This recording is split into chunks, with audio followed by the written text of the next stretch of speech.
கடலலை கொஞ்சும் திருச்செந்தூரில் விஸ்வரூபமே வேலையா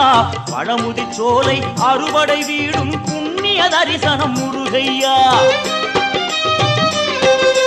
திருநீர் அணிந்து வரும் போது நெஞ்சில் நிம்மதி பிறக்குது கந்தையா முகனே சிவனார் மகனே உன்னை பாட பாட சுகமாகுதையா வேல் முருகா அரோகரா அரோகரா வேல் முருகா